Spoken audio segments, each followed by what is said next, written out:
We have the word onslaught, ONSLAUGHT.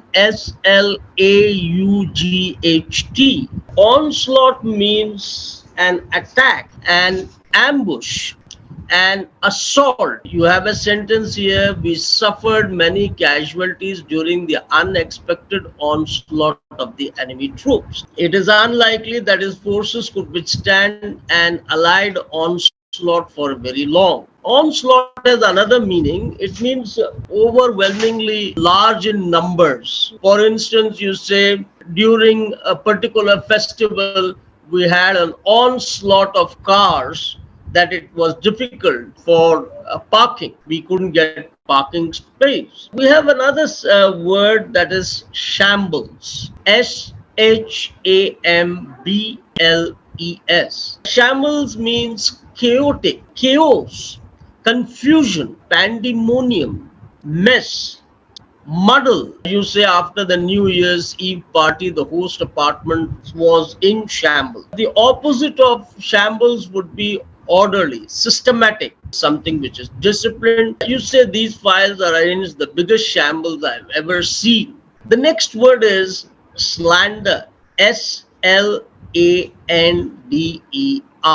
Now you have a sentence here. The article is a slander on ordinary working people. A slander is a damaging statement. He is suing his partner for slander. If you slander someone, you abuse that person, you defame that person, you decry that person, you disparage that person. You have the word libel, libel, libel. If it's a verb, slander, you say vilify, vilify. The opposite would be to eulogize. The another is praise. Panegyric is also the opposite of slander. Panegyric. If you sing in praise of someone, you call that serenading. Serenading. The next word is succinct. Succinct means brief, concise, terse, compact, to the point. Don't bore your audience with excess verbiage. Be succinct. Verbiage means verbosity. Keep your letters succinct and to the point. So the opposite of succinct would be verbose, lengthy. Sometimes a similar word could be also rambling. Rambling refers to aimless moving about. You have a rambling prose or a rambling essay. That means it doesn't keep to the point. It's diverse. It keeps on, you see, moving from away from the main point. Succinct, succinct. The next word is temporal. Temporal. Temporal means relating to the mundane, to the earthly, to the materialistic, something which is non-spiritual. At one time in our history, temporal rulers assumed that they had given their thrones by divine rights. And anything that is mundane or earthly doesn't last long. It is short-lived. You see, the original meaning of temporal is of or relating to time.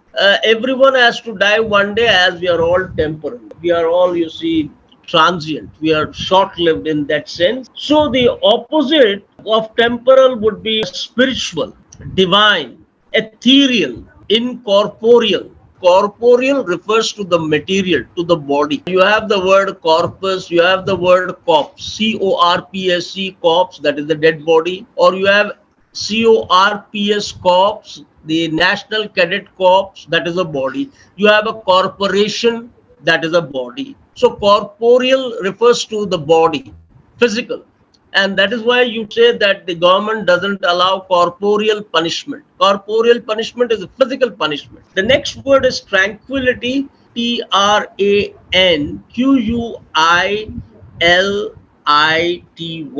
After the commotion and excitement of the city, I appreciate the tranquility of these fields and forests. Something which is tranquil is something which is calm, quiet, serene, placid, placid. You can talk about the tranquil waves of the sea.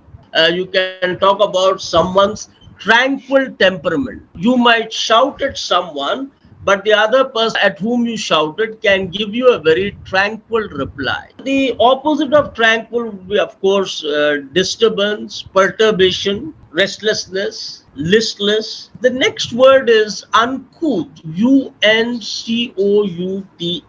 uncouth. Most biographers portray Lincoln as an uncouth and ungainly young man. Uncouth is rude, uneducated, unpleasant, outlandish, impertinent, clumsy, boorish. She found him loud mouthed and uncouth. The opposite of uncouth would be polite, well behaved. Now we come to the next word, vagabond.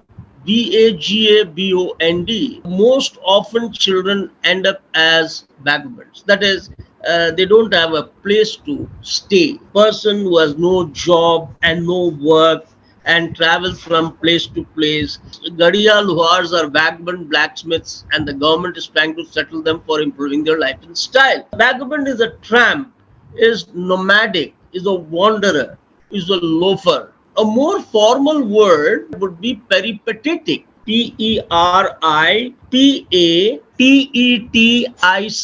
The opposite would be fixed, settled. Now we have the word voracious. Voracious.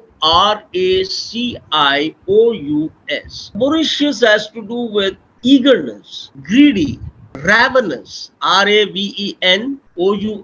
So similar word could be avarice, avarice. Voracious reader is a greedy reader, eager to read. Avid, insatiable, they are the synonyms. The antonym would be roughly reluctant, unwilling. Now you have the word zephyr. Zephyr. It's generally used in poetry or literature or a prose of a literary kind. A zephyr is a gentle breeze, the west wind. The opposites could be a hurricane, a storm, a tempest, a gale, a typhoon, a cyclone, a tornado. The next word is abeyance. Abeyance. Abeyance. If you put an order in abeyance, that means you have put it in suspension, a state of not happening or being used at present. Due to the High Court verdict, the post was kept in abeyance for till further orders. Hostilities between the two groups have been in abeyance since last June. That is, the hostilities have been suspended. Nothing is happening there. So the synonyms of abeyance could be dormancy, postponement, respite, a pause. The opposite would be, of course, revival, continuation. The next word is acquaint. Acquaint. Well, if you acquaint someone about something, then you familiarize that person. You inform that person. The Broadcasting Museum also offers Saturday workshops to acquaint children with the world of radio. The new recruit took only 1 week to acquaint himself with the norms of the society. If you don't familiarize yourself, then you hide, you conceal, you hoodwink. The next word is aghast. Aghast, aghast. If you are aghast, then you are horrified. People are aghast at the thought of another war. That is, they are terrified, they are dumbfounded, they are astonished. It has a negative meaning, of course. The opposite would be perhaps unaffected, fearless, unafraid, unsurprised. You can't say aghast of. You are aghast at something. The next word is anathema. Anathema. An anathema is a curse, an imprecation. A similar word could be a taboo. Taboo. Something which is hateful, something you see which is repugnant. There's another meaning of that. Besides being a curse, an imprecation, it could be something aberrant, something hateful, something which is offensive. A similar word could be malediction. Maledictation. Malediction. The opposite would be benediction, blessing, a benison, benison, benison. The next thing we have is badger, badger. They used to badger him with silly questions. That is to pester, to hassle, Every time we go into a shop, the kids badger me to buy them sweets. The opposite would be soothe or relieve. The next word is bequeath. Bequeath. Bequeath.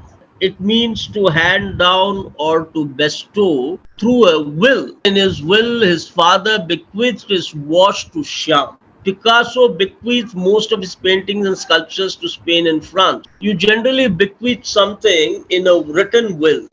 You can use it in an ironical sense, in a sarcastic sense. You are talking about, say, a person who doesn't have character and who is depraved. So you say the father bequeathed all his depravity and immorality to his son. Now we come to the next word, that is a chauvinist. A chauvinist is what we call a blindly devoted patriot. When you talk about male chauvinism, you are talking about a system, a belief that men are superior to women. It is not used in a very positive sense, chauvinism. A similar word is fanatic, or you can use the word jingoist. A jingoist is cheap patriotism. Called him a male chauvinist because of his insistence in calling all women girls, that is, treating them as immature.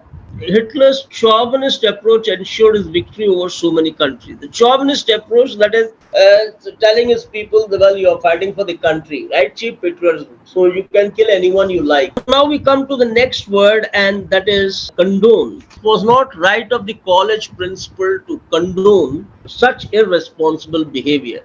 To condone means to excuse, to forgive, to pardon. Condone.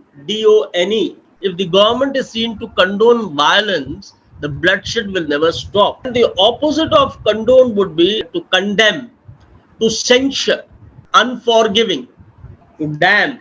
The next word is debonair, Debonair, and it's generally used for men. Any man who looks charming, confident, and carefully dressed, dashing, smart, you call that person debonair. That is elegant, friendly, Adonis, suave, urbane, sophisticated. You say, as expected, the dynamic chief was young, debonair person. The opposite would be, of course, shabby, clumsy, brusque, uncouth. Now, the next word is derelict. The theatre has been left to stand lie derelict. And then the derelict school building is a shining example of official apathy. Now, derelict means describes buildings or places that are not cared for or in a bad condition. That is neglected, dilapidated, in a ruinous condition, in an abandoned condition. A similar word could be decrepit, Decrepit, decrepit. Sometimes you use the noun ramshackle, Ramshackle, but it has another meaning. You see, derelict also means being negligent of duty, being careless of duty. The officer was charge sheeted for dereliction of duty. That is, he did not attend to his duties properly. So in that sense, you see, the opposite would be very careful, cautious, devoted, dedicated.